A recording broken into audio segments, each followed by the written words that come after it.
1절부터 6장 4절까지 말씀입니다. 성경을 읽기 전에 말씀드리는데 사실 오늘 우리가 읽게 되는 이 말씀은 최소한 5번, 6번 설교해야 다 할 수 있는 그런 중요한 말씀인데 제가 욕심을 부려서 한 편의 설교에다가 오늘 이 중요한 말씀을 넣었습니다. 그래서 설교의 내용이 좋고 나쁘고를 떠나 여러분께서 주중에 꼭 한번 다시 설교를 들으시고 오늘 설교가 여러분에게 힘과 위로가 되기를 다시 한번 말씀을 드립니다. 에베소서 5장 21절부터 6장 4절까지 말씀 제가 읽겠습니다. 그리스도를 경외함으로 피차 복종하라. 아내들이여 자기 남편에게 복종하기를 주께 하듯 하라. 이는 남편이 아내의 머리됨이 그리스도께서 교회의 머리됨과 같음이니 그가 바로 몸의 구주시니라. 그러므로 교회가 그리스도에게 하듯 아내들도 범사에 자기 남편에게 복종할지니라. 남편들아 아내 사랑하기를 그리스도께서 교회를 사랑하시고 그 교회를 위하여 자신을 주심같이 하라. 이는 곧 물로 씻어 말씀으로 깨끗하게 하사 거룩하게 하시고 자기 앞에 영광스러운 교회로 세우사 티나 주름 잡힌 것이나 이런 것이 없이 거룩하고 흠이 없게 하려 하심이라. 이와 같이 남편들도 자기 아내 사랑하기를 자기 자신과 같이 알지니 자기 아내를 사랑하는 자는 자기를 사랑하는 것이라. 누구든지 언제나 자기 육체를 미워하지 않고 오직 양육하여 보호하기를 그리스도께 교회에게 함과 같이 하나니 우리는 그 몸의 지체임이라. 그러므로 사람이 부모를 떠나 그의 아내와 합하여 그 둘이 한 육체가 될지니 이 비밀이 크도다. 나는 그리스도와 교회에 대하여 말하노라. 그러나 너희도 각각 자기의 아내 사랑하기를 자신같이 하고 아내도 자기 남편을 존경하라. 자녀들아 주 안에서 너희 부모에게 순종하라. 이것이 옳으니라. 내 아버지와 어머니를 공경하라. 이것은 약속이 있는 첫 계명이니 이로써 네가 잘되고 땅에서 장수하리라. 또 아비들아 너희 자녀를 노엽게 하지 말고 오직 주의 교훈과 훈계로 양육하라. 아멘. 에베소서 1장부터 시작해서 전반부 3장까지 바울은 우리가 예수 그리스도 안에서 받은 하나님의 그 신령한 복, 하늘로부터 오는 신령한 복이 무엇이며 죄와 허물로 죽었던 우리를 하나님께서 은혜로 살리셨다는 내용을 너무나 아름답고 또 장엄하게 선포했습니다. 그리고 나서 4장 1절이 시작될 때 뭐라고 하냐면 그러므로 라고 하죠. 그러므로 하나님이 우리를 이렇게 살리셨고 하나님이 그런 일을 하셨으니 그러므로 하고 말하고 나서 4장에서 우리가 배운 것처럼 새 사람을 입으라 이렇게 말하고 있습니다. 새 사람은 온갖 음행과 더러운 것들과 열매 없는 어둠의 일에 참여하지 않습니다. 새 사람으로 사는 일은 바로 우리들이 세상에서 그리스도인으로서 세상과 구별된 그러한 삶을 사는 것인데 그 신분에 합당한 삶을 사는 것인데 그렇게 살 수 있는 동력, 힘, 우리가 구별된 삶을 살 수 있는 진짜 생명력 그것이 무엇인지 우리가 계속 살펴보고 있습니다. 그것이 바로 5장 18절에 나오는 이 말씀이죠. 술 취하지 말라 이는 방탕한 것이니 오직 성령으로 충만함을 받으라. 우리가 구별된 삶을 살 수 있는 진짜 힘은 여기에서 나옵니다. 하나님의 성령이 우리 속에 충만하게 임하시고 우리 속에서 역사하시고 인도하시고 우리의 삶을 성령이 통치하셔야 우리는 비로소 새 사람의 삶을 살 수 있게 됩니다. 우리 모두가 원하는 삶이죠. 그런데 많은 경우에 성령 충만이다 이렇게 말하면 어떤 종교적으로 어떤 황홀한 어떤 경험을 한다든지 매우 특별한 어떤 영적인 경험을 한다든지 아니면 감정이 굉장히 뜨겁게 막 고양이 되고 막 눈물이 나고 이런 것들만이 성령 충만이다 그렇게 생각하는 경향이 있어요. 그래서 성령 충만해지면 이 세상은 잊고 뭔가 거룩한 사람이 영적인 사람이 되는 것처럼 그렇게 생각하는 경향들이 있습니다. 그래서 오히려 어떤 영적인 경험을 하고 나서 굉장히 비현실적인 그런 사람이 되는 경우들을 가끔 보게 됩니다. 너무 영적인 사람이 되는 거예요. 어떻게 보면 그 영적인 경험에 너무 취해서 그래서 이 세상 살면서도 마치 이 세상 사람이 아닌 것처럼 그래서 오히려 곁에 있는 사람들에게 부담을 주고 오히려 상처를 주고 그리고 마땅히 살아야 될 현실의 삶에 대해서 별로 소홀히 하는, 현실의 삶을 소홀히 하는 그런 경우들이 나타나기도 합니다. 하지만 성경에서는 성령 충만한 것과 우리 현실의 삶을 절대로 분리시키지 않습니다.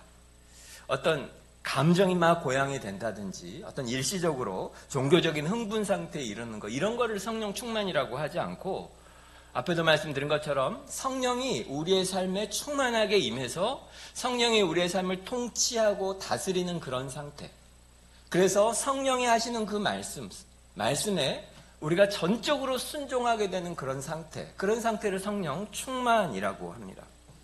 그래서 성령 충만한 사람은 오히려 현실로부터 벗어나는 사람이 아니에요. 성령이 충만하게 되면 하나님의 말씀이 우리의 귀에 더 민감하게, 더 무겁게 들리게 되고, 그래서 우리의 삶의 모든 부분에 무엇보다도 가장 사적이고 그리고 가장 은밀하고, 그동안 내가 어떤 가면을 써서라도 감추고 싶었던 나의 진짜 민낯이 드러나는 그런 현장으로 하나님은 우리를 보내십니다. 그곳이 어디입니까? 그게 가정이죠. 우리의 소위 말해서 모든 가면 다 벗고 모든 계급 다 떼고 진짜의 내가 적나라하게 드러나는 곳, 바로 가정으로 하나님은 우리를 보내십니다. 오늘 말씀을 보십시오. 바울은 아까도 말씀드린 것처럼 성령 충만하라 이렇게 우리에게 명령하고 나서 곧바로 이어서 결혼, 부부관계, 그리고 가정, 부모와 자녀관계, 그리고 일터에서의 관계를 계속해서 이야기합니다.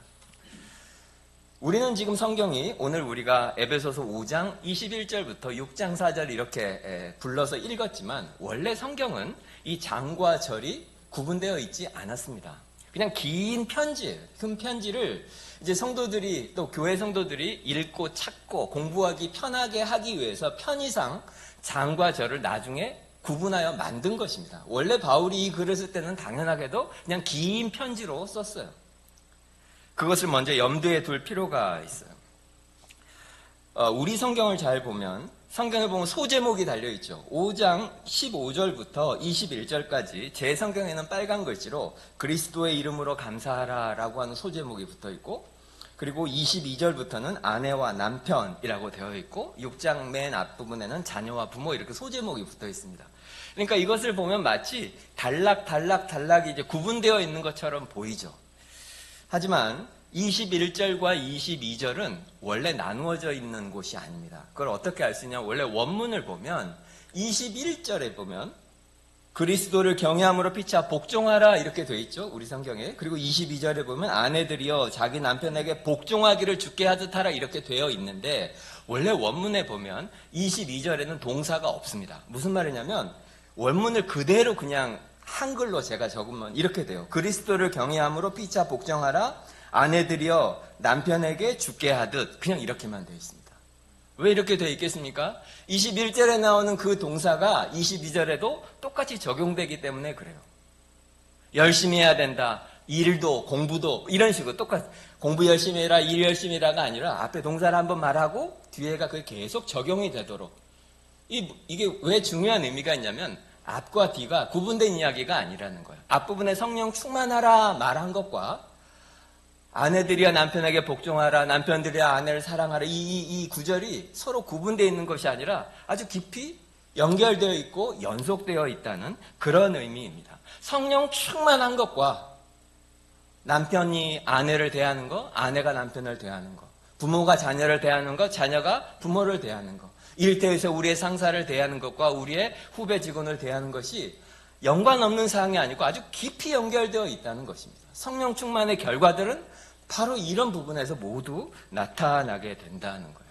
그것도 가장 먼저 부부 이야기를 하죠. 이렇게 생각해 보면 좋아요. 우리는 성령 충만을 너무 그냥 사적인 경험으로만 생각해요. 더군다나 매우 종교적인 경험으로만 생각해요.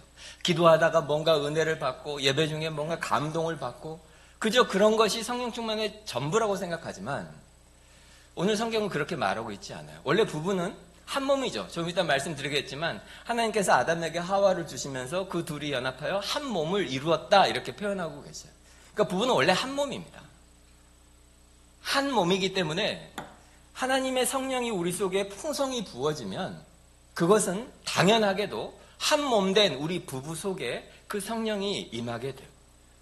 그래서 하나님의 은혜가 나한테 부어지면 그것을 어떻게 표현할까? 마치 폭포수가 이렇게 떨어져요. 물이 하늘로부터 떨어져요. 그거를 담는 그릇이 있다고 할 때 가장 첫 번째 담는 그릇이 부부라는 거예요. 부부. 나 혼자 개인이 아니고 부부예요. 그래서 그 부부 속에 하나님의 성령이 폭포수같이 임해서 풍성하게 임하면 어떻게 되죠? 그것이 흘러넘치겠죠. 그러면 그것이 어디로 흘러가겠습니까? 당연하게도 우리 자녀들에게 흘러가게 된다는 것입니다. 그리고 그렇게 가정에 은혜가 풍성하게 넘치면 그것이 흘러 우리가 일하는 곳으로, 우리가 만나는 사람들 속으로, 세상 속으로 그렇게 흘러가게 됩니다. 이것이 원리예요. 우리 속에 하나님의 은혜가 우리의 부부와 우리의 가정 속에 풍성하지 않는데 우리가 세상에 나가서 하나님의 은혜와 하나님의 사랑을 전할 수 있고 그들에게 우리의 삶을 통해서 우리의 말과 우리의 선택을 통해서 하나님을 드러낸다고 하는 것은 원리상 거의 어려운 일입니다. 그러므로 성령 충만하다라고 하는 것은 그냥 교회에 와서 뭐 대표 기도를 하는데 너무 멋있는 말들을 막 하고 그리고 교회에서 뭐를 가르치고 뭐 직분이 있고 이런 것으로 우리의 성령 충만이 드러나지 않습니다. 가장 먼저 그 성령이 내 속에서 역사하고 계시다고 하는 것이 드러나는 곳은 바로 우리 부부 안에서이고 남편이 아내를 어떻게 대하는지, 아내가 남편을 어떻게 대하는지, 그리고 부모로서 우리가 자녀를 어떻게 대하는지, 자녀로서 내가 부모를 어떻게 대하는지 이것에서 먼저 드러나게 됩니다. 여러분은 어떠십니까? 우리 가정은 어떤가요? 우리는 성령 충만함이 우리 속에 있습니까? 많은 분들이 저를 안 보시고 머리를 숙이고 계시네요. 이 말씀은 우리를 정죄하거나 우리를 판단하는 말씀이 아니고 격려하는 말씀입니다. 먼저 성경은 우리에게 부부 관계에 관해서 말하고 있어요. 사실 이 결혼은 너무나 중요한 주제입니다. 우리 신앙생활에서도 그리고 성경에서도 결혼은 너무너무 중요해요. 성경은 시작을 결혼으로 시작하죠. 아담과 하와의 결혼으로 시작하고 가장 마지막에 어떻게 끝납니까? 어린 양의 혼인잔치로 끝납니다. 결혼에서 시작해서 결혼으로 끝나요. 결혼은 굉장히 중요한 비유입니다. 성경에서 너무너무 중요하고 그 결혼에 관해서 성경에서 가장 길게, 가장 깊게, 가장 심오하게 말하는 구절이 오늘 우리가 읽은 여기입니다. 에베소서 5장. 결혼이 얼마나 중요한지를 우리는 너무나 잘 압니다. 이걸 부인할 사람은 없을 거예요. 하지만 결혼에 관해서 이렇게 다양한 사람들이 모인 우리 교회 같은 곳에서 설교를 한다는 것은 쉽지 않고 또 듣는 입장에서도 편치 않은 그런 분들도 여러분 가운데도 많이 계실 겁니다. 왜냐하면 우리 각자의 경험이 너무 다르고 또 상황도 다르고 우리는 그래서 우리가 경험하고 우리가 본 그런 결혼이라는 것을 통해서 하나님의 말씀을 듣게 됩니다. 결혼 생활에서 자신의 결혼 생활에서 부정적인 경험을 했거나 혹은 부모님의 결혼을 보았는데 그 결혼을 통해서 그런 가정에서 뭐 폭력적이라든지 뭐 외도를 했다든지 이런 너무나 부정적인 그런 경험을 하신 분들이 오늘 뭐 아내들에게 남편에게 복종하라 이런 말씀을 들으면 마음속에 오히려 저항이 생기고 그럴 수 있습니다. 또 다행히 너무나 행복한 가정에서 자라신 분들은 결혼이 얼마나 심각한 일인지 잘 알지 못하고 순진한 그런 환상만 가지고 있을 수도 있어요. 특별히 이 시대에는 결혼에 있어서 가장 중요한 것을 내 감정과 내 행복으로 생각합니다. 나를 위해서 지금 내 감정이 어떠냐 이것을 제일 중요하게 여겨요. 그래서 결혼을 미루거나 결혼을 두려워하는 이유 중에 하나는 지금은 우리가 서로 이렇게 좋은데 나중에 우리의 감정이 바뀌면 어떡하나. 지금은 이렇게 막 뜨겁게 사랑하는 것 같은데 나중에 이 사람 보기도 싫으면 어떡하나. 그래서 차라리 이런 시대에 어떻게 내가 한 사람이랑 평생을 살 수가 있나. 그래서 결혼을 미루거나 안 하려고 하는 그런 시대이기도 합니다. 사랑이 변하는 것인데 어떻게 한 사람하고 내가 평생을 약속하고 무슨 일이 있을지도 모르는데 이 사람이랑 어떻게 내가 평생을 살 수 있나. 그래서 성경이 가르치는 이런 결혼과 관련된 구절들을 이 시대 사람들은 너무나 구시대적인 인간의 자유와 개인의 행복을 억압하는 너무나 말도 안 되는 그런 말인 것처럼 그렇게 느낍니다. 그렇지만 오늘 우리 모두에게 부탁드리고 싶은 것은 우리의 경험이 어떠하든지 그리고 우리의 현재 상황이 어떠하든지 우리는 그런 경험이나 생각들을 조금 내려놓고 성경이 말씀하시고 원래 하나님이 원래 의도하셨던 결혼이라는 것이 무엇인지 우리가 좀 함께 공부해보고 결혼의 원형이 무엇인지 우리가 성경을 통해서 듣게 되면 좋겠습니다. 가장 먼저 중요한 것은 결혼은 사람이 필요해서 만들어 놓은 사람이 만든 제도가 아닙니다. 성경을 보면 알 수 있죠. 창세기 앞부분에 보면 하나님께서 아담을 창조하시고 아담이 홀로 있는 것이 좋지 않아서 하와를 만드시고 그 둘이 한 몸이 되게 하십니다. 이것이 결혼의 시작이에요. 이것이 결혼의 원형이에요. 그러니까 결혼은 창세 전부터 하나님이 의도하셨던 하나님의 마음속에 결혼이라고 하는 제도를 의도하셨고 그래서 그것을 사람을 창조하셔서 사람에게 주신 하나님이 주신 너무나 좋은 선물입니다. 그러니까 사람이 필요에 의해서 만들어낸 제도가 아니기 때문에 사람이 이렇게 한다 저렇게 한다를 정하는 게 아니에요. 하나님이 의도하시고 창조하신 것이기 때문에 결혼에는 하나님이 만들어 놓은 질서가 있게 됩니다. 너무 당연한 거죠. 하나님이 창조하셨으니까 그 결혼이란 제도가 그 속에서 어떻게 작동하는지를 하나님이 정해 놓으셨다는 거예요. 하나님의 의도가 있고 계획이 있습니다. 우리 둘이 결혼해서 우리는 이렇게 산다. 그러면 결혼이 되느냐? 그것이 아니라는 거예요. 원래 하나님의 의도하신 결혼이란 이런 것이고 그 안에서 남편은 이렇게 해야 되고 아내는 이렇게 해야 된다라고 정해놓은 룰이 있어요. 예를 들자면 하나님 만들어 놓으신 법칙이 이 세상에 많이 있어요. 자연 법칙도 있잖아요. 높은 곳에서 우리가 그냥 뛰어내리면 하늘로 올라가는 것이 아니라 땅으로 떨어집니다. 그래서 10층에서 우리가 그냥 뛰면 날르는 게 아니고 추락해서 죽게 돼요. 왜냐하면 하나님 만든 질서와 법칙을 어겼기 때문입니다. 결혼도 똑같습니다. 이것으로 오해하지 마십시오. 성경을 보면 결혼에는 하나님이 이미 만들어 놓은 질서가 있습니다. 그런데 그 질서대로 그 원리대로 하나님 만든 매뉴얼대로 우리가 살지 않으면 어떻게 될까요? 결혼이 상처를 입겠죠. 심하면 깨어지기도 합니다. 그 중요한 이유 중에 하나가 아까도 말씀드린 것처럼 이 시대에는 이 결혼을 그냥 내 행복과 내 감정으로만 생각해요. 지금 너무나 만나는 것이 행복하고 막 설레고 즐겁고 그것이 결혼이라고 생각해요.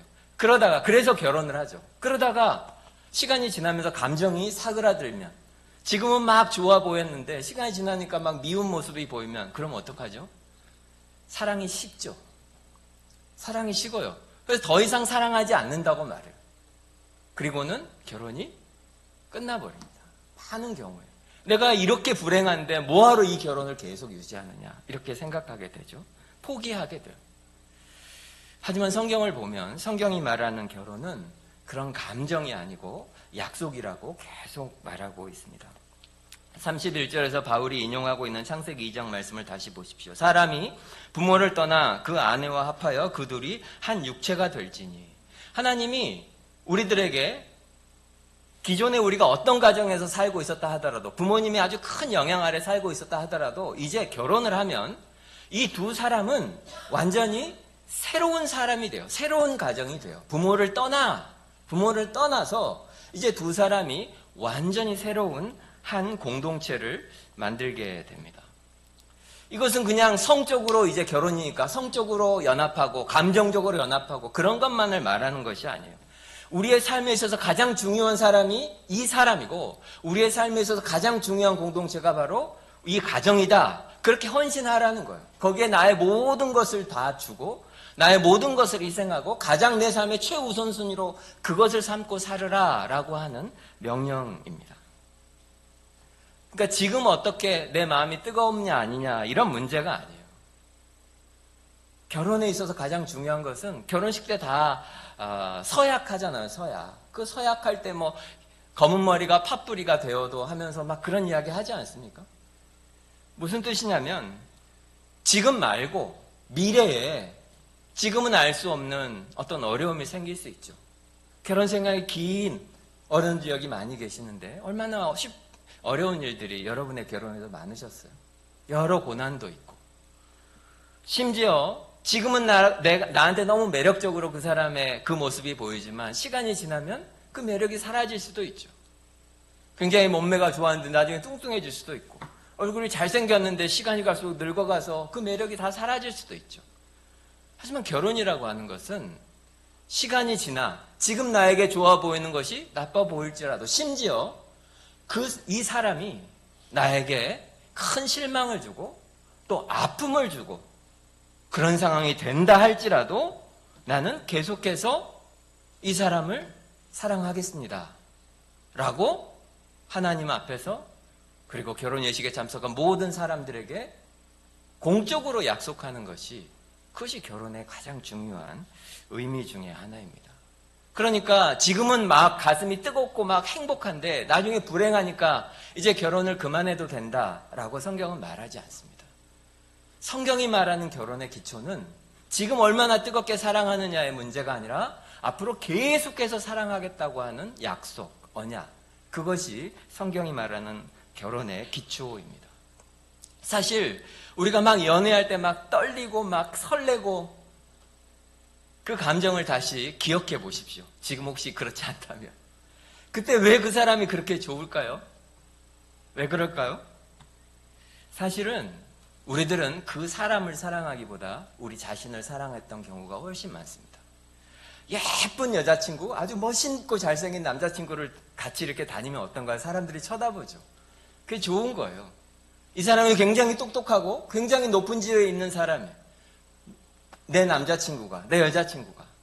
우리는 그때 그것이 좋아요. 그 사람이랑 함께 있으면 내가 굉장히 좋은 사람인 것처럼, 내 기분이 행복해지고 내가 괜찮은 사람처럼 보여지고, 상대를 사랑한다고 말하지만 그 상대를 통해서 내가 느껴지는 그 만족, 기쁨, 우리는 사실 그것을 사랑합니다. 그런 경우가 훨씬 많아요.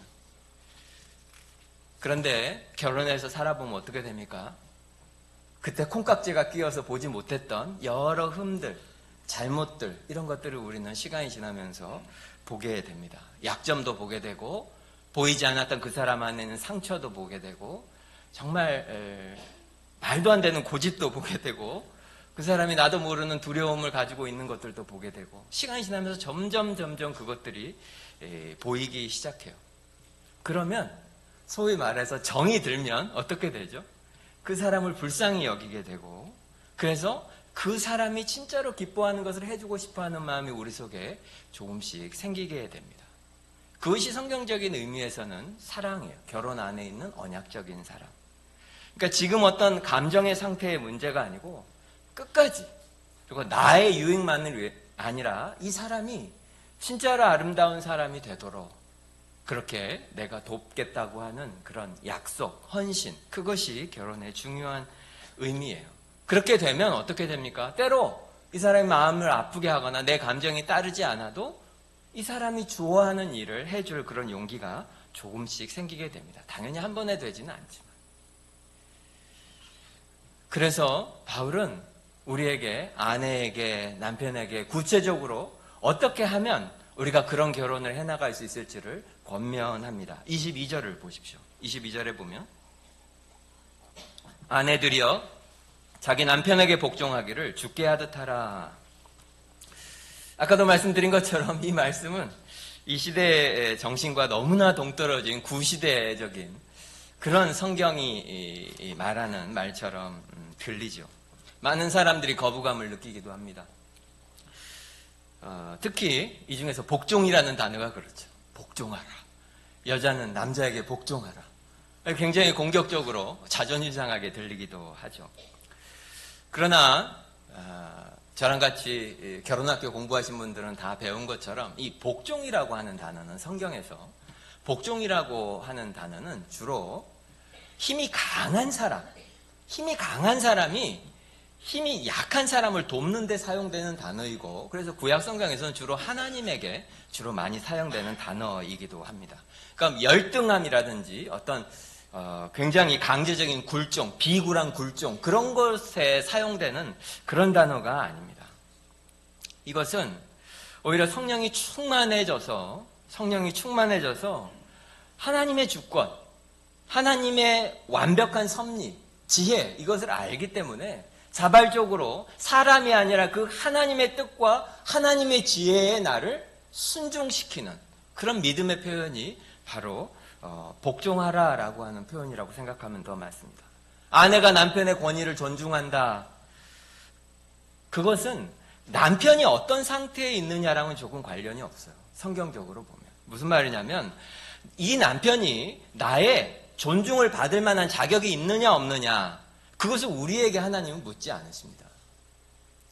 결혼 그 자체가 하나님의 섭리 아래에 있고 두 사람 모두 하나님의 통치 아래에 있다고 하는 것을 우리가 진짜로 안다면 남편이 그럴 자격이 있느냐 없느냐, 성경은 그것을 우리에게 묻지 않습니다. 왜냐하면 이 세상에 있는 어떤 남자도 아내의 전적인 존중, 존경, 이것을 다 받을 정도로 모든 면에 완벽한 남자는 사실 없죠. 그런 사람이 어디 있겠어요? 상대적으로 괜찮은 사람은 있을지 몰라도 정말 이렇게 완벽한 사람은 사실 존재하지 않습니다. 그런 의미에서 성경이 아내에게, 남편에게 복종하라고 하는 이 말씀은 죄 많고 불완전한 한 인간인 남자에게 굴복하라, 그런 뜻이 아닙니다. 우리의 결혼이 하나님의 계획과 섭리 가운데 있고 하나님께서 정하신 질서와 원리 가운데 하나님께서 이 남자를 우리의 가정의 머리로 세우셨다라고 하는 하나님의 지혜와 하나님의 계획을 믿고 신뢰하는 그런 순종이 바로 이것이 말하고, 오늘 성경이 말하고 있는 그런 복종입니다. 신앙적인 응답이라는 거죠. 신앙, 하나님을 믿는 신앙에서 나오는 선택이고 응답입니다. 이 사람이 연약하고 실수가 많고 죄인이라는 것을 우리 모두 알죠. 살면 살수록 더 알죠. 특히 남편들이 얼마나 약하고 부족한 점이 많은지 부인들은 너무나 잘 아실 거예요. 하지만 그리스도인 아내들은 이렇게 생각하셔야 돼요. 하나님이 이 사람을 우리의 가정의 머리로 세우신 그 질서를 내가 믿기 때문에 하나님이 이 사람을 통해서 우리 가정을 인도하시고 하나님이 이 사람을 통해서 우리에게 영적인 복을 주시고 하나님께서 이 사람을 통해서 우리의 가정을 통치하신다는 것을 믿습니다. 우리는 그런 고백이 있어야 합니다.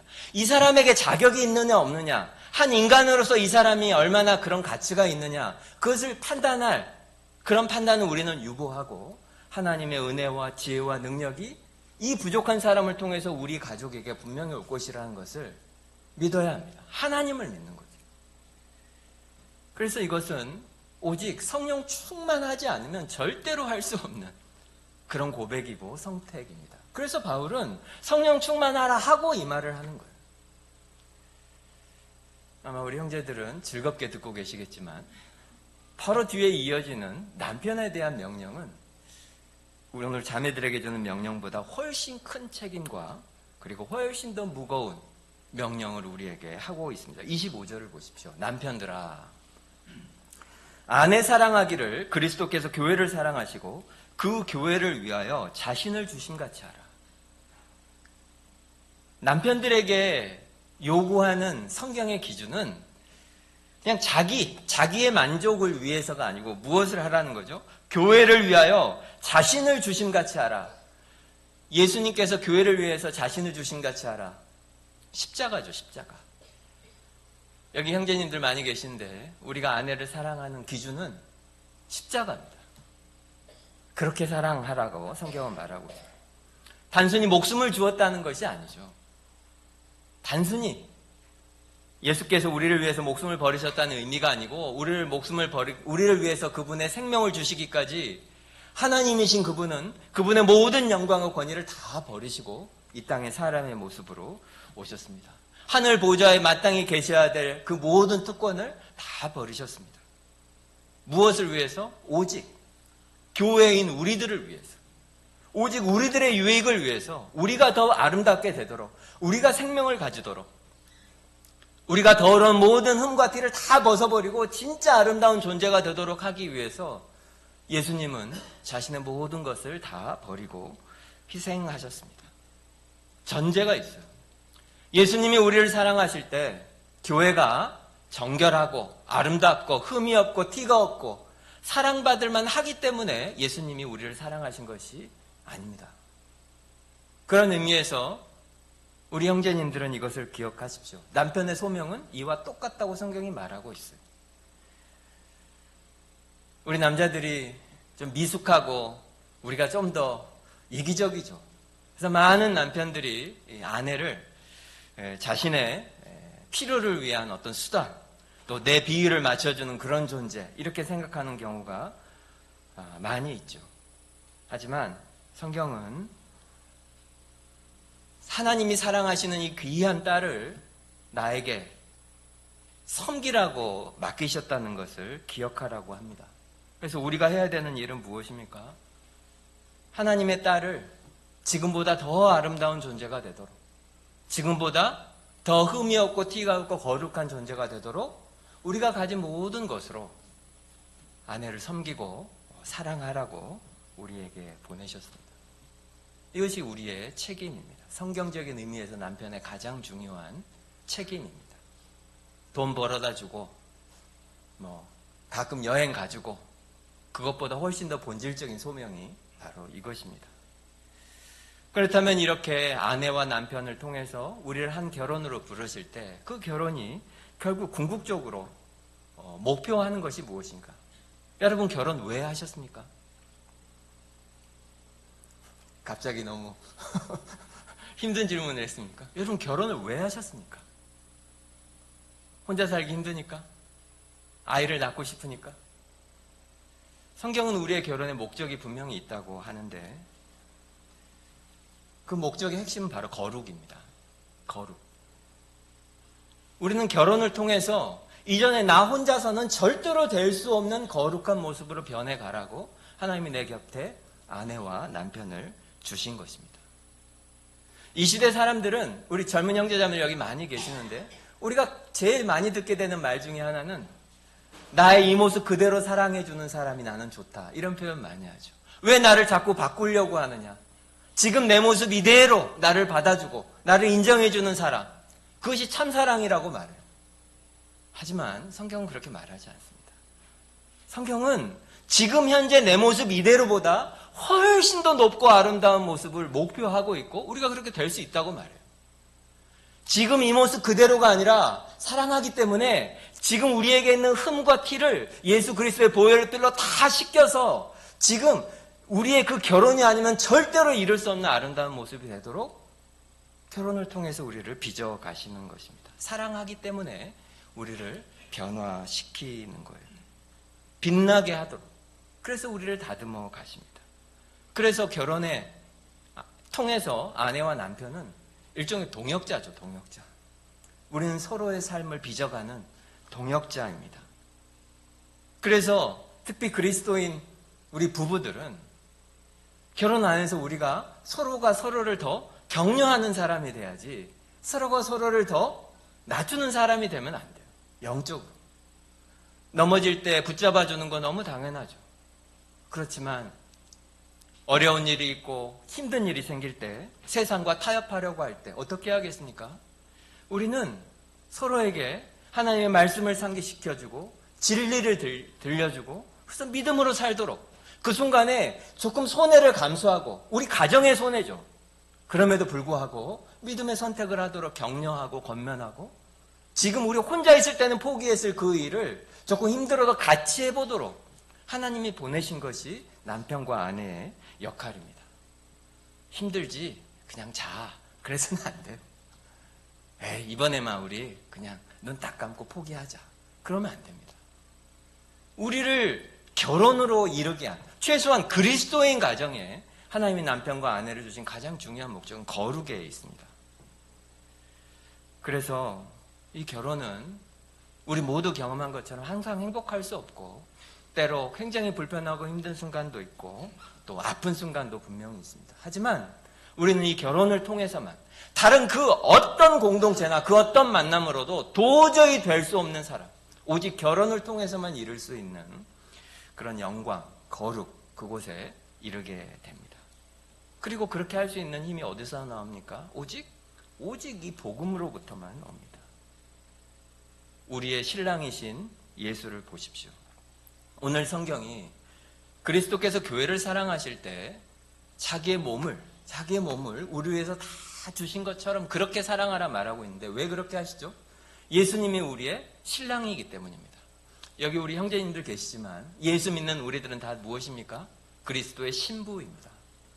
여기 있는 우리 모두의 신랑이 예수님이셔요. 그런데 우리들은 신랑이신 그 예수 그리스도에게 얼마나 신실하고 얼마나 충성됐습니까? 우리의 삶을 보십시오. 예수님을 십자가에 못 박은 자들이 바로 우리들이고 우리는 작은 문제만 있어도 그분을 배신하는 그런 존재들이에요. 마치 겟세마네 동산에서 깨어있으라 했는데도 콕을 자고 있었던 제자들과 우리가 다를 바가 없습니다. 이후에는 예수님을 배신할 뿐만 아니라 어떤 자들은 저주하기까지 하지 않았습니까? 그런데도 예수님은 어떻게 하시죠? 그들을 끝까지 사랑하십니다. 왜냐하면 그들이야말로 바로 우리들이야말로 그 예수님이 너무나 사랑하시는 신부이기 때문에 그래요. 우리가 바로 신부예요. 그래서 언약을 했기 때문에 우리 속에 흠이 보이고 죄가 보이고 심지어 우리가 예수님의 마음을 그렇게 아프게 해도 우리를 버리지 않으십니다. 오히려 끝까지 우리를 포기하지 않으시고 어떻게 하십니까? 지금 이 큰 은혜를 입고도 틈만 나면 그 예수님의 마음을 아프게 하는 우리의 삶 동안 계속해서 빚어가셔요. 우리를 더 거룩한 존재가 되도록 예수님께서 바꾸어 가셔요. 성경을 보십시오. 마지막 날에 우리가 어떤 모습이 될까요? 오늘 성경이 말하고 있잖아요. 흠도 없고 티도 없고 완벽한 예수님이 너무나 사랑하고 하나님 앞에 의로운 그런 거룩한 신부가 되도록 예수님께서 일하십니다. 이것이 성경이 우리에게 본받으라고 말하고 있는 그런 사랑이에요. 특히 결혼 안에 있는 사랑은 정말 이렇게 돼야 돼요.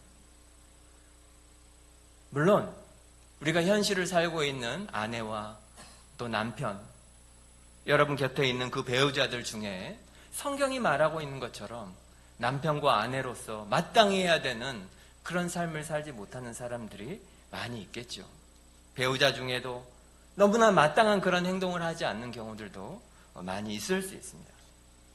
그리고 그 일이 계속 반복이 되면 내 안에 용서할 힘이 없다는 것을 우리는 너무나 자주 느낍니다. 그럼 어떻게 해야 되겠습니까? 방법은 하나뿐입니다. 오늘 성경도 말하고 있잖아요. 오직 성령의 도우심이 있어야 돼요. 성령이 충만해야 합니다. 그래야만 가능해져요. 성령이 충만하면 어떻게 됩니까? 우리 계속 배운 것처럼 우리 구주 예수 그리스도가 십자가에서 나를 위해서 하신 그 일이 성령으로 충만해지면 아주 선명하게 보이게 됩니다. 이전에 다 알던 거지만 성령으로 충만해지면 내가 얼마나 끔찍한 죄인이고 이런 나를 위해서 예수님이 얼마나 큰 대가를 치르시고 나를 사랑하셨는지 그 희생과 예수님이 나에게 베풀어진 그 은혜가 너무나 크게 나를 압도하게 됩니다. 그러면 어떻게 됩니까? 내가 얼마나 큰 빚을 탕감받은 사람인지 알기 때문에 나에게 작은 것 빚진 자를 용서하게 되고 탕감할 수 있게 됩니다. 그래서 특별히 결혼 안에서 아내를 사랑하는 것은 오늘 성경도 말하는 것이잖아요. 나를 사랑하는 것입니다. 남편을 용서하는 것은 나를 용서하는 것입니다. 여러분, 우리들이 왜 이렇게 같은 죄를 반복하죠? 우리는 우리 자신에게 되게 사랑이 많습니다. 그래서 쉽게 용서해줘요. 잘못해도 다음에는 잘할 거지 하면서 자기 자신을 용서합니다. 다음에 또 잘못해도 쉽게 자신을 용서합니다. 아내와 남편은 한 몸이에요. 남편을 사랑하는 것은 나 자신을 사랑하는 것이고 남편을 용서하는 것은 나를 용서하는 것과 같습니다.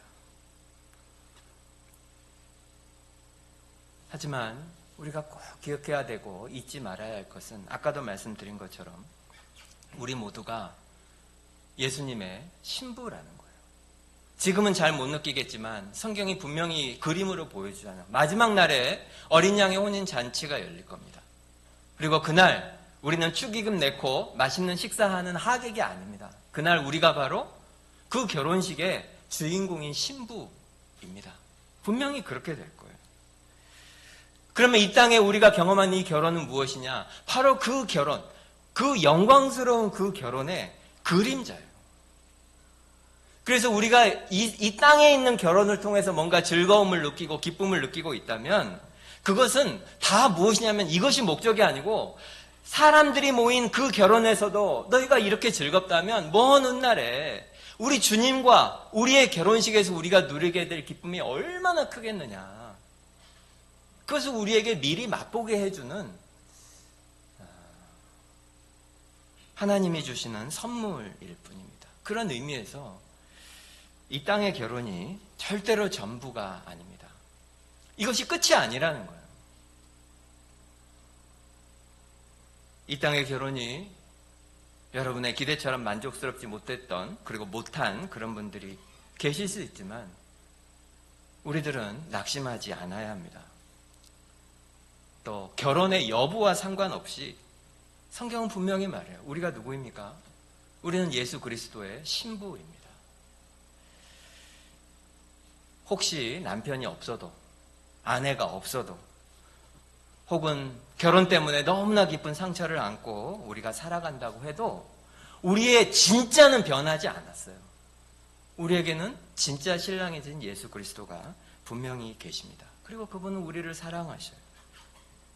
세상에 너무나 행복한 부부가 있다고 해도 야, 저 남자 좋겠다, 저 여자 좋겠다. 그런 사람이 혹시 옆에 있다고 해도 그것과 비교도 할 수 없는 기쁨과 영광이 분명히 우리 것이 됩니다. 그리스도 안에 있는 우리는 이것을 분명히 확신하고 살아야 합니다. 또 만약 혹시 지금 현재 너무나 복되고 행복한 결혼 생활을 여러분이 하고 계신다면 그래도 기억해야 될 것은 아무리 훌륭한 남편, 훌륭한 아내라도 예수님이 주실 수 있는 것을 줄 수는 없습니다.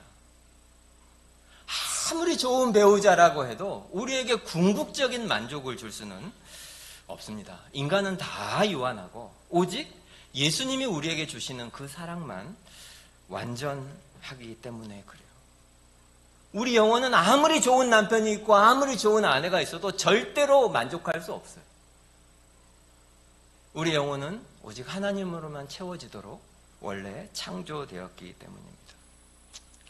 결혼은 그 자체가 절대로 목적이 아니고 끝이 아니고 완성이 아닙니다. 결혼은 하나님이 우리를 영원한 영광 가운데 얼마나 아름다운 존재로 만드실지 우리에게 보여주시면서 이 땅에서 예수 그리스도가 얼마나 우리를 사랑하시는지 그리고 그 십자가를 우리의 삶에 실제로 적용하면서 나를 희생하고 날마다 죽으면서 그 용서하고 그 용서를 실제로 살아내는 일종의 훈련소 같은 곳이 결혼입니다. 그래서 성령으로 충만해져야만 가능해요. 성령님의 도우심이 없이는 절대로 우리는 성경이 말하는 그런 가정을 이루어 나가기가 거의 불가능합니다.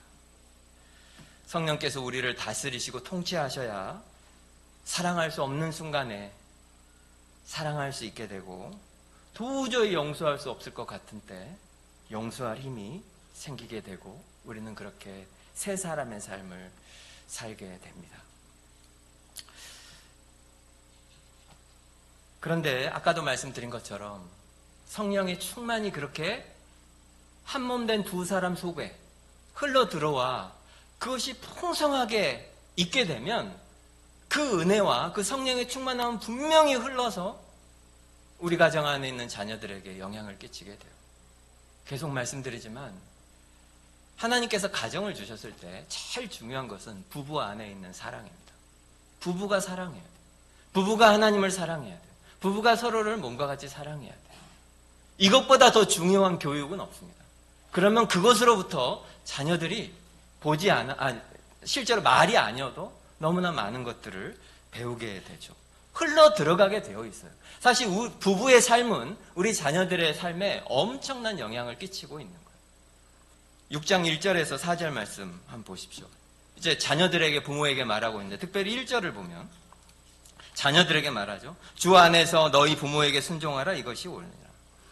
순종이라고 하는 것은 1절에서 순종하라 이렇게 말하는데, 순종은 당연하지만 나이 어린 사람들이 어른들의, 특별히 부모들의 말에 따르는 이런 태도라고 할 수 있겠죠. 하지만 2절에서 바울은 공경하라 이런 표현을 쓰죠. 십계명에서 가져온 겁니다. 공경하다라고 하는 것은 그냥 나이 어린 사람에게만 표현된 것이 아니라 우리 모두에게 다 적용되는 말씀이에요. 외적인 행동의 문제가 아니고 마음의 태도죠. 여기 나이 드신 분들 많이 계시는데 아직 연로하신 부모님 계신 분들 많이 계시잖아요. 뭐 그분이 하란 대로 여러분 그 말대로 그냥 다 따라하는 것이 그것이 공경입니까? 그런 건 아니죠. 마음의 태도의 문제잖아요. 부모님과의 관계도 마찬가지인데 부부의 관계처럼 이것은 성경이 말씀하시는 그 부모가 나의 존경을 받을 만한 자격이 있느냐 없느냐 그것을 묻는 게 아니에요. 자녀인 우리에게 지금 주시는 명령입니다. 사실 아까도 말씀드린 것처럼 어떤 부모라도 자녀들로부터 무조건적인 존경을 받을 만큼 그렇게 완벽한 부모는 사실 굉장히 드물죠. 굉장히 드뭅니다. 어떤 부모들은 정말 속 터지게 미숙한 그런 부모들도 있죠. 드라마에 나오는 것처럼 자식들에게 상처 주고 그리고 마음을 아프게 하고 무책임하고 정말 그런 부모들도 실제로 있습니다. 그럼에도 성경이 공경하라 이렇게 말하는 이유는 뭐냐면 하나님이 정한 질서 때문입니다. 부모의 자리는 하나님 원래 정하실 때 하나님과 우리 사이의 관계를 대리로 경험해 보라고 가정해 주신 자리가 부모의 위치입니다. 하나님의 권위를 대리하고 상징하는 것이 부모의 원래의 하나님의 의도입니다. 그러므로 이것은 감정의 문제가 아니고 아까도 말씀드린 것처럼 이 부모의 자격의 문제가 아니고 하나님께서 이 부모를 통해서 나에게 생명을 주셨잖아요. 하나님이 이 부모 말고 다른 부모를 통해서 나를 이 땅에 오게 할 수도 있었어요. 하나님 전능하신 분이시라. 근데 하나님께서 이 가정, 이 두 분을 택한 거예요. 그리고 그 사람들을 통해서 이 유한한 사람들을 통해서 나에게 생명을 주시고 이분들의 모든 것을 통해서 하나님이 누구신지를 경험하게 하셨습니다. 우리가 어렸을 때는 부모님이 정말 하나님 같죠. 그래서 우리는 예수를 믿는 우리들은 부모의 자격의 문제가 아니고 이 모든 일을 섭리하신 하나님을 믿고 그래서 이 부모를 존중하기로 선택하는 거예요. 그것이 하나님의 질서를 존중하는 그리스도인의 특별히 자녀된 우리들의 태도여야 합니다. 부모를 공경하라라고 하는 것은 바로 그거예요. 이분들이 자격이 있나 없나, 나한테 도움이 되나 안 되나, 나한테 돈을 주나 안 주나 뭐 그런 게 문제가 아니에요. 하나님의 정한 섭리 때문에 우리는 이 말씀에 순종해야 합니다. 그렇다면 부모는 어떻게 그 하나님의 질서를 드러냅니까? 부모들에게 주시는 하나님의 경고는 훨씬 더 구체적이죠. 6장 4절에 말하죠. 너희 자녀를 노엽게 하지 말고 주의 교훈과 훈계로 양육하라. 정말 너무 많은 부모들이 자녀들을 자신의 어떤 소유물처럼 내 마음대로 할 수 있는 것처럼 그렇게 여기는 사람들이 많습니다. 내가 못 이룬 꿈을 대신 이뤄줄 이제 그런 대리 만족의 도구로 생각하기도 하죠. 그래서 자녀들의 삶에 과도하게 개입하고 자기 뜻대로 조종하려고 하고 이거 돼야 된다, 여기 가야 된다 그렇게 하면서 사랑이라는 그런 이름을 붙이지만 명목을 붙이지만 사실은 그 모든 과정을 통해서 자녀들의 마음에 너무 깊은 상처, 오늘 성경대로 하면 노여움을 만드는 경우들이 사실 너무 많습니다. 너무너무 많아요. 자녀를 노엽게 하지 않으려면 어떻게 해야 하겠습니까? 성령으로 충만해야 합니다. 부모된 우리들이 먼저 성령의 다스림을 분명히 받고 있어야 해요. 교훈과 훈계로 말하고 있죠. 교훈이라고 하는 것은 분명한 기준을 세워주는 거예요. 그리고 훈계라고 하는 것은 그 마음을 붙들어주는 거죠. 무슨 말이냐면 교훈이라고 하는 것은 무엇이 옳고 무엇이 그른지 그것을 명확하고 분명하게 가르쳐주는 거예요. 선을 그어준다는 거죠. 그리고 훈계는 왜 이것이 옳고 왜 이것이 옳지 않은지를 설득하고 이해시키고 그걸 알게 하는 대화, 이것을 훈계라고 합니다. 이해하시겠죠? 이 둘이 다 있어야 돼요. 그리스도인 부모가 해야 되는 건 이 둘을 다 해야 돼요. 너무나 명백한 옳고 그름의 선이 있다. 삶에는 이르되 되고 저르되 되고 원하는 대로 살아라. 그래서는 안 됩니다. 명백하게 선을 그어 주어야 합니다. 하지만 이것만 하면 어떻게 되겠습니까? 억압이 되겠죠. 공감을 해줘야 돼요. 그의 마음을 공감하고 이해시키는 대화가 필요해요. 하지만 기준이 없이 공감만 해주면 어떻게 되죠? 그건 방임이 됩니다. 그건 부모가 그렇게 하면 안 됩니다. 특히 이 시대는 자녀들과의 이 공감을 너무 중요하게 말하는 시대예요. 그랬구나, 힘들었구나. 하지만 그것만으로는 안 됩니다. 그리스도인 부모님들은 이 하나님의 말씀, 이 성경이라고 하는 명백한 기준을 자녀들에게 분명히 가르쳐야 합니다. 심어주어야 돼요. 그렇지만 이 자녀 양육이라고 하는 것은 그냥 자녀들을 내 통제 아래 묶어두는 것이 아니고 결국 목표가 뭐죠? 이 자녀들이 자라서 건강하고 아름다운 하나님을 너무나 사랑하는 그런 건강한 인격체가 되도록 어른이 되도록 우리가 돕는 것이 이 자녀 양육의 중요한 목표 아닙니까?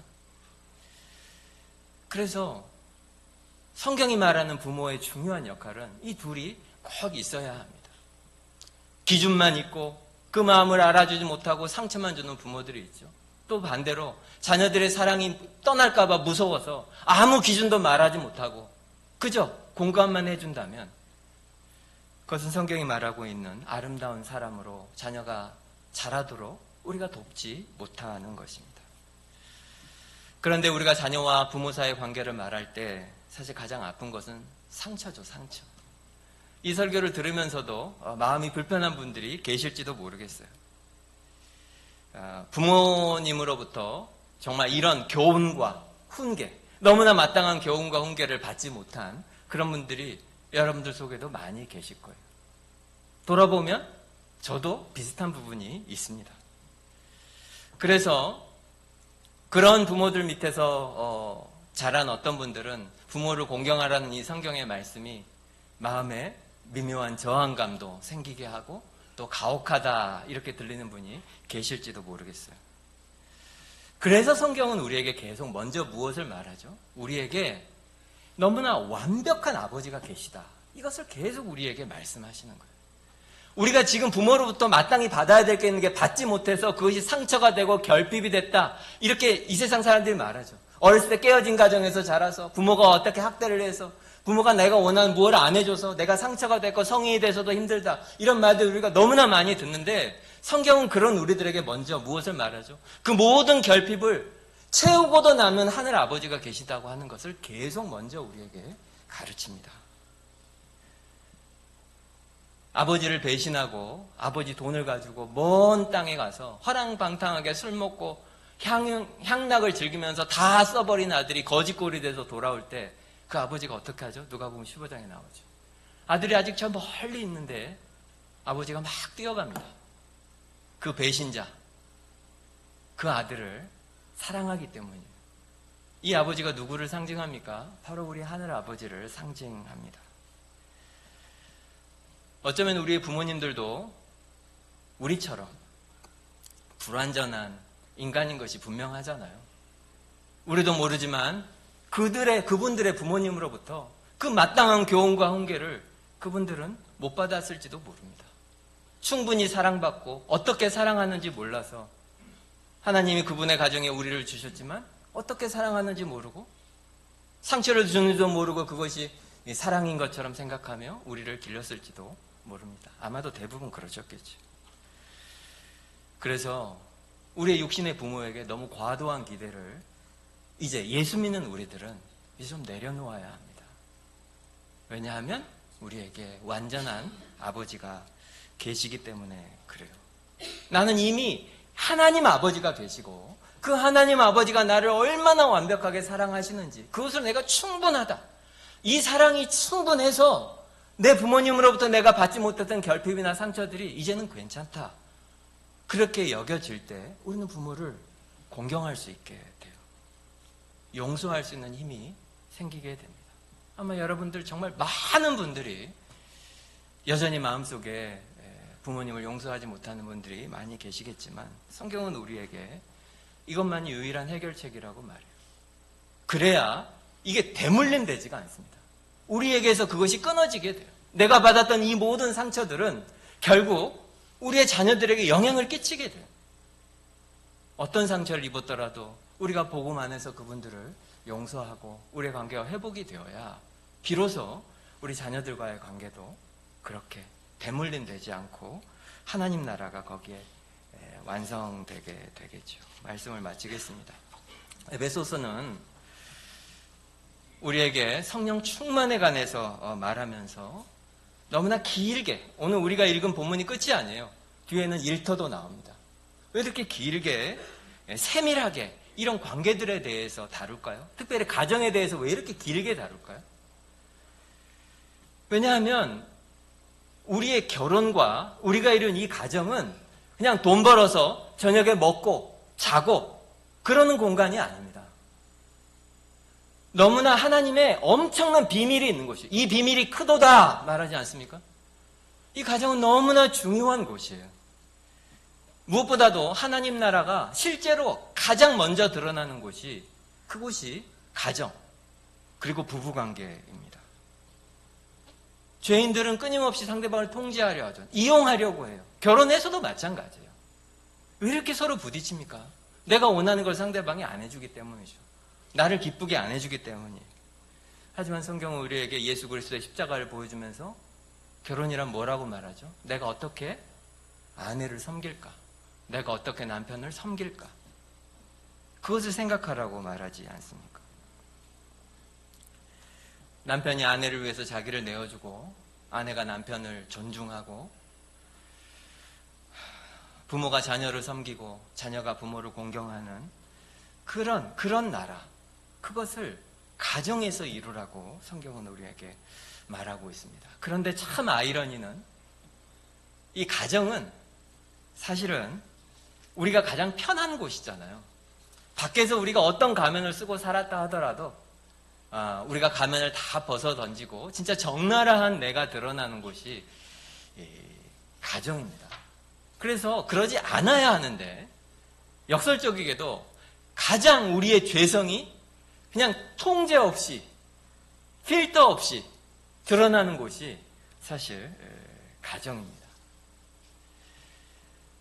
그런 의미에서 성령 충만, 이것의 진짜 진가는 어디서 드러나냐면 교회 안에서 하는 그런 경건한 말이나 직분이나 무슨 화려한 봉사나 이런 데서 나타나는 것이 아니에요. 가정에서 드러납니다. 이 설교를 하고 있는 저는 어떻겠습니까? 여기에 제 아내도 있고 우리 딸도 있고 그런데 성령 충만함이 결국 무엇으로 증명되겠습니까? 그 관계 속에서 드러나게 됩니다. 거기서 증명이 됩니다. 남편에게 사랑받는, 정말로 존경받는 아내가 되십시오. 또 정말 아내에게 존경받고 사랑받는 그런 남편이 되십시오. 가정은 그런데 하나님께서 불완전한 우리 두 사람을 거룩에 이르도록 우리에게 주신 그런 훈련장이에요. 우리는 그것을 기억할 필요가 있습니다. 성령 충만이라고 하는 것은 그냥 구호가 아닙니다. 실제의 삶에서 그거는 명백히 드러나요. 오늘 내가 아내에게 하는 그 말 한마디, 남편에게 건네는 말 한마디, 내가 자녀를 대하는 태도, 연로하신 부모님의 그 잔소리 같은 말을 내가 어떻게 인내하며 듣느냐 하는 이런 데서 진짜 우리의 성령 충만함이 드러나요. 지난주 우리 설날 명절이었죠. 가족들 만나셨을 텐데 어떠셨습니까, 여러분? 우리가 때로 이제 잘해봐야지, 진짜 잘해봐야지 이렇게 마음 먹지만 막상 만나서 시간 조금 지나면 막 마음이 힘들 때가 있죠. 왜냐하면 본질적으로 우리가 죄인이고 그냥 결심한다고 사실 잘 안 됩니다. 그래서 우리에게 필요한 것은 이 복음이 필요한 거예요. 우리를 주님이 얼마나 사랑하시는지 그것을 기억해야 합니다. 여러분 가정이 정말로 성경적인 가정이 되기를 다 원하시죠. 여러분이 맺고 있는 그런 관계들이 정말 성경적인 관계가 되기를 원하시죠. 성경은 오늘 우리에게 그렇다면 어떻게 하라고 합니까? 정말로 십자가를 내가 알고 있는가? 그런 가정이 되기를 원하면서 내가 그 십자가의 삶을 외면하고 있지는 않은가? 한번 생각해 보십시오. 무슨 거창한 일이 필요한 것이 아닙니다. 하지만 우리가 너무너무 힘든 일들이 있어요. 우리가 계속 실패하는 일들. 내가 너무나 옳은데 그것을 이 부부 안에서 또 부모 자식 간에서 그것을 포기하는 일이 참 쉽지가 않습니다. 또 배우자의 허물이 보일 때 그것을 지적하고 판단하고 정죄하지 않고 그것을 덮어주는 것도 정말 쉽지가 않습니다. 정말 철이 없고 속이 없어서 하는 이 자녀들의 말을 인내하면서 계속 들어주는 것도 정말 쉬운 일이 아닙니다. 뻔히 잘못됐고 실수할 걸 아는데도 그것을 허용하고 그걸 기다리고 그 실패를 통해서 배우기를 부모가 기다리려면 엄청난 용기가 필요합니다. 저러다 애 망가지는 거 아닐까. 우리는 그런 두려움이 생기기 때문에 그래요. 이것이 진짜 싸움인데 우리는 이 싸움에 너무 자주 지죠. 하지만 이 싸움에서 우리가 이겨야 하나님 나라가 이제 시작이 되게 됩니다. 세상에서 가장 가족이 가까운 관계지만 참 어렵죠. 여러분도 다 경험하실 겁니다. 그렇지만 하나님의 사랑, 십자가를 통해서 우리에게 부어진 그 사랑이 우리를 채워야 지금 이 사람이 그냥 나를 힘들게만 하는 사람, 너무 힘들게 하는데 가족이라서 벗어날 수가 없어서 너무 괴로운 사람, 그렇게 우리가 느끼지 않고 주님이 나를 먼저 사랑하셔서 나로 하여금 목숨을 다해서 주님이 나를 사랑한 것처럼 사랑하고 지금 불완전한 모습이 있지만 이후에 완전한 모습, 아름다운 모습으로 변하도록 나에게 보낸 사람으로 우리가 보게 됩니다. 여러분 가정이 어떠십니까? 오늘 주님의 말씀이 한 주간 우리의 삶에 정말 적용이 되면 좋겠습니다. 여러분의 가정이 여러분이 모일 때마다 그곳이 정말 지성소가 되고 식탁에서 우리가 대화할 때 은혜와 사랑의 말이 서로에게 흘러가는, 그래서 서로가 서로를 세우고 하나님 나라가 이루어지는 그런 가정을 하나님께서 이루어 주시기를, 깨어진 관계들이 회복되기를 간절히 바랍니다. 우리 말씀을 생각하시면서 잠깐 기도하겠습니다. 성령 충만은 우리랑 가장 가까운 사람들 속에서 드러납니다. 그리고 여기에서 안전하고 완벽한 사람은 아마 우리 중에 아무도 없을 거예요. 설교하고 있는 저도 마찬가지입니다. 얼마나 우리가 부끄러운 존재인지 모릅니다.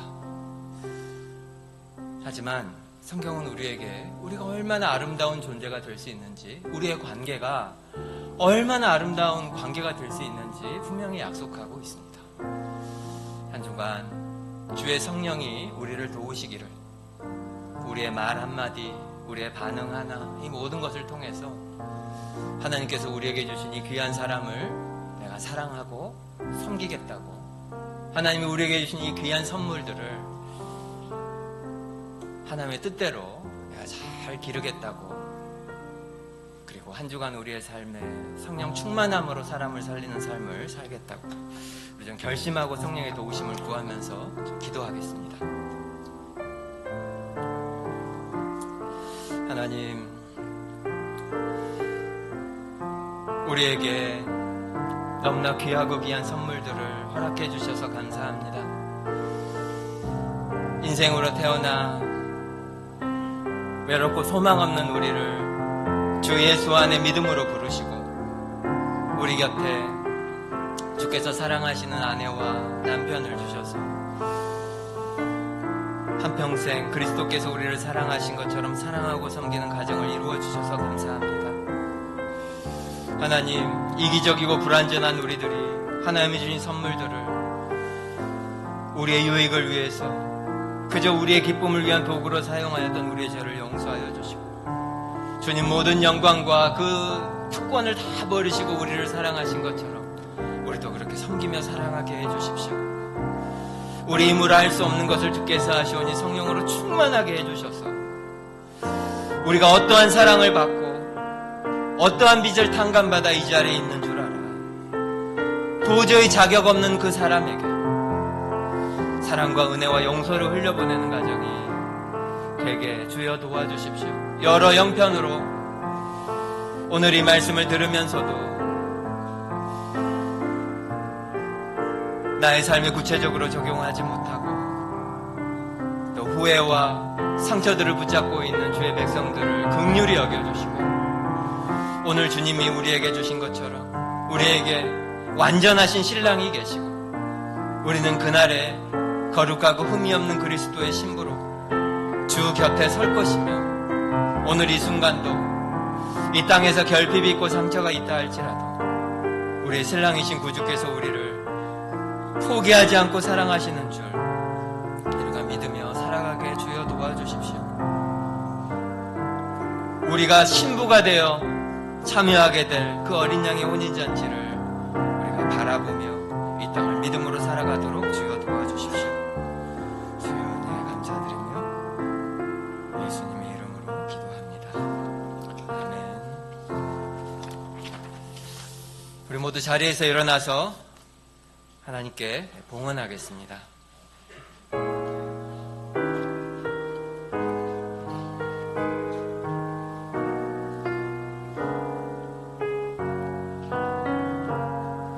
만 가지 은혜를 받았으니 내 평생 슬프나 즐거우나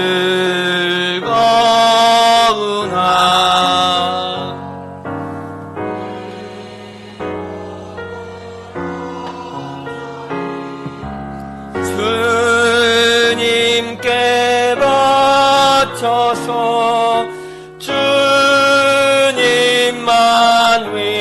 위하여 늘 살겠네. 아멘.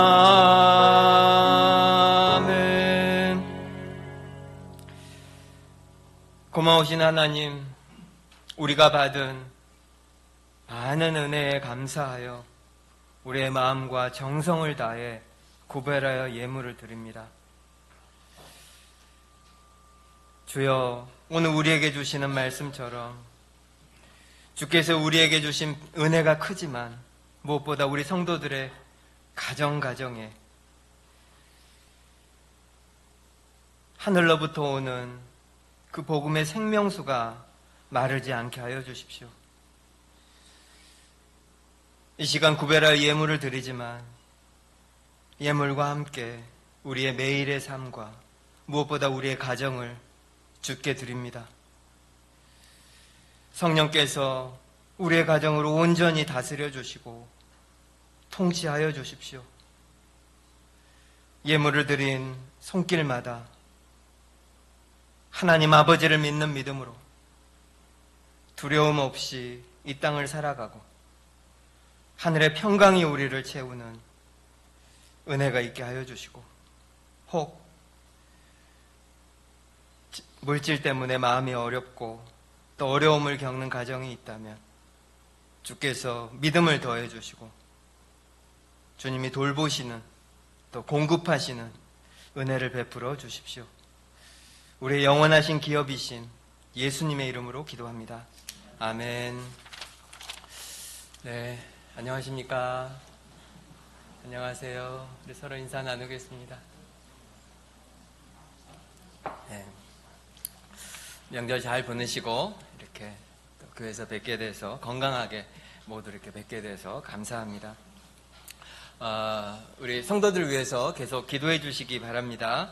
우리 건강 위해서 우리 성도들 위해서 기도해 주시고, 우리 수술하셨던 이미선 집사님은 이제 퇴원하셔서 집으로 돌아가셔서 이제 잘 요양하면서 아직도 한동안 좀 조심하셔야 합니다. 그동안 우리 수고하셨던 우리 임성혁 집사님이랑 우리 수민이 오늘 이제 예배 왔는데 고생하셨다고 많이 좀 격려해 주시고, 우리 임성혁 집사님 위해서 계속 기도해 주십시오. 우리 준영자매도 예배에 참석해서 감사하고, 주중에 우리 지선자 권사님이 차에 접촉사고가 있었습니다. 다행히 바깥에 뭐 큰 문제는 없는데 충격이 좀 꽤 있어서 아드님이 운전하고 계셨는데, 그래서 지금 한방병원에 입원해 계셔요. 어제 가서 뵀는데 다행히 몸은 괜찮으신데 또 후유증이 있을 수도 있으니까 잘 회복되도록 여러분이 계속 기도해 주시기를 부탁드립니다. 교회를 위한 기도 이번 주가 이제 마지막 주간입니다. 개인적으로 하시던 분들도 여러분 댁에서 또 여러분 정하신 곳에서 계속 하시고, 특별히